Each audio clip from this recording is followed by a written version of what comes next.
And now, here to entertain you all, because every day he's hustling. Side Hustle Cinema. Welcome back to the channel. Side Hustle Cinema here. Thanks for clicking on this video. And guys, today we're going to be talking about a subject that recently kind of came to my mind when I saw people talking about the new movie, or recent movie, Tarot, that was out in theaters, and you know, it was rated PG-13, and a lot of people were using that as a criticism in their reviews. And so it kind of got me thinking about it, and that seems to be a trend. And so I kind of wanted to talk about PG-13 horror. Not just give you a list of the good stuff, but why we need it. And why it's here to stay, because some of the numbers pretty good. Alright, so we're going to cover a lot of stuff, and then I'm going to give you some examples of some really good PG-13 horror. But we're also going to go over some of the stuff that's went on just this year alone. And yeah, I think it's here to stay, whether some like it or not. Alright, so let's talk about these PG-13 horror movies. I didn't see Tarot, so I can't speak as to whether or not it was good or not. But I did watch a few spoiler-free reviews, and you know, it's almost as if people don't know what they're walking into. You know, like, the movie's PG-13, what were you expecting? You know, like, what level of violence and gore and kills were you expecting from a PG-13 movie? I mean, it seems like some people are just, you know, like they're thinking Terrifier, and then they're like, what? You know, no one had their head chopped off and buckets of blood dripping everywhere. I mean, no, that's not going to happen. It doesn't necessarily mean these movies are bad, though. There's plenty of examples of really good ones, and we'll get to those a little bit. But let's talk about some of the ones that's been going down this year. Honestly, right off the bat, came out in January.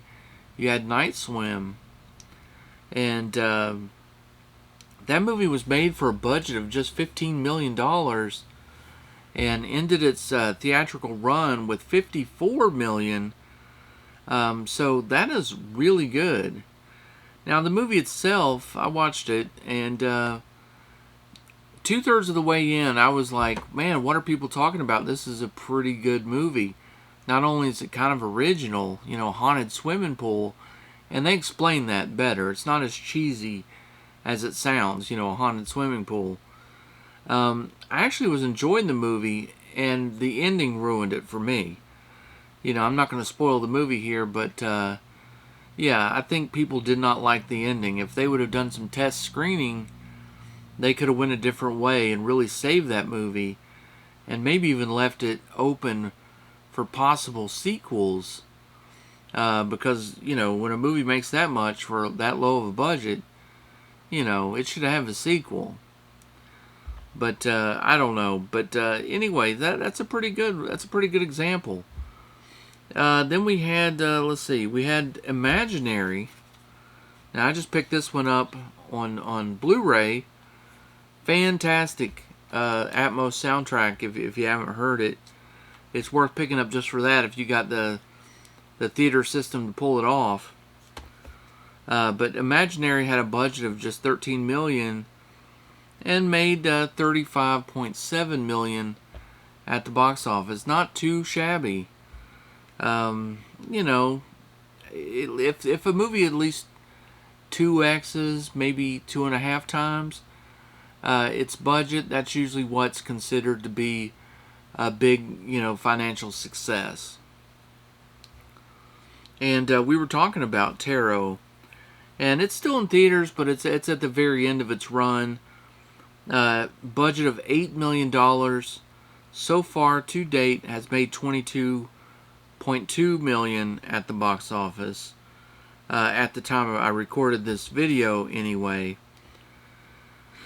And of course these numbers will change a little bit. You know, you'll have the VOD sales. You know, they'll start with those $20, you know, just out of theater sales, and then you'll get the $5.99, sells everywhere else, Amazon, iTunes, pay-per-view, wherever.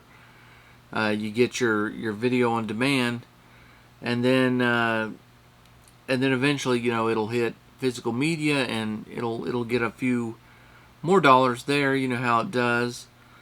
One of the biggest successes we had last year that kind of spawned like a whole franchise, and that was we had Megan, and that one had a very, very modest budget of just $12 million. Ended up with a worldwide box office of $181 million, and then did another $3.5 million in physical media sales, and so that is fantastic. I don't know what it did on streaming. I know that one went to streaming pretty quick, but even those deals, you're licensing the movie out, so they're making money off that as well.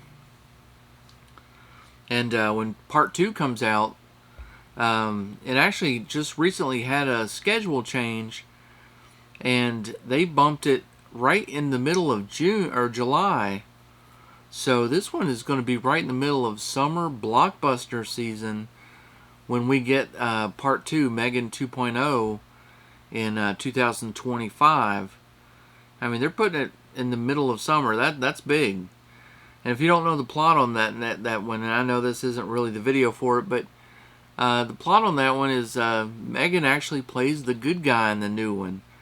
If you think of like the Terminator plot, where in part 1 the Terminator was the bad guy, but part 2 the Terminator becomes the protector. That's what's happening with the sequel to Megan. Megan becomes the good guy and protects the little girl, probably a different girl, I'm sure, from a new doll,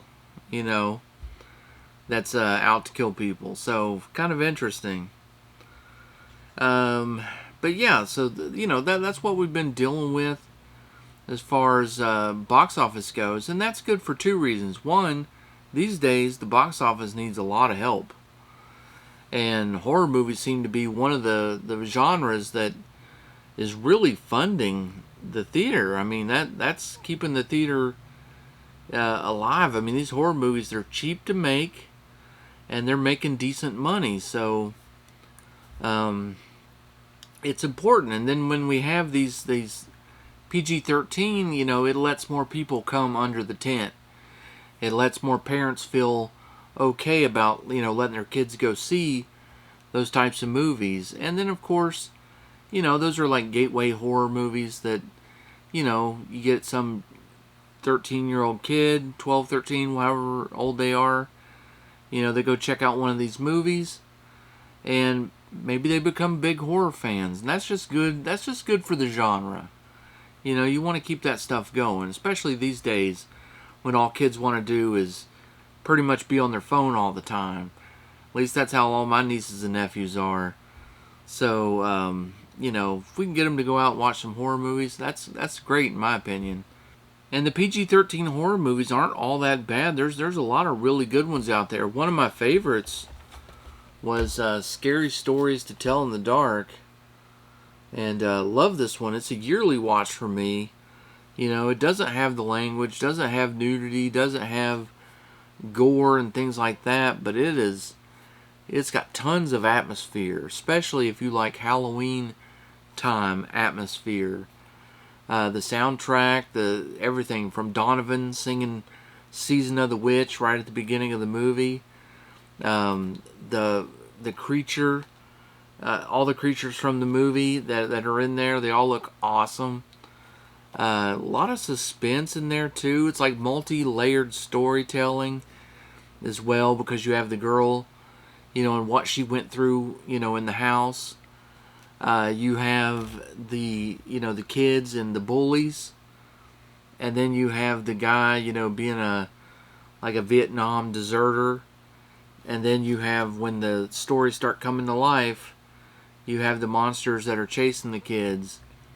And so you got like several different stories, lots of different things, and it all works so well together that I just absolutely love this movie. And they've been talking about a part 2, and I hope that happens, because I would love to see what they do with that one in the future. But yeah, that one's great. But there's plenty of others, even ones that I didn't even know were PG-13. Did you know World War Z was PG-13? I didn't. The Happy Death Day movies, both of them, 1 and 2. Poltergeist, that was actually PG, and then I've also seen it as PG-13. Signs, that's a great movie. Pretty scary ending, too. And, that was just a PG-13. The Gate, another great, gateway horror movie. The Skeleton Key, Arachnophobia, Insidious, The Ring. I mean, the list goes on and on and on. I mean, there's a lot of great PG-13 horror movies.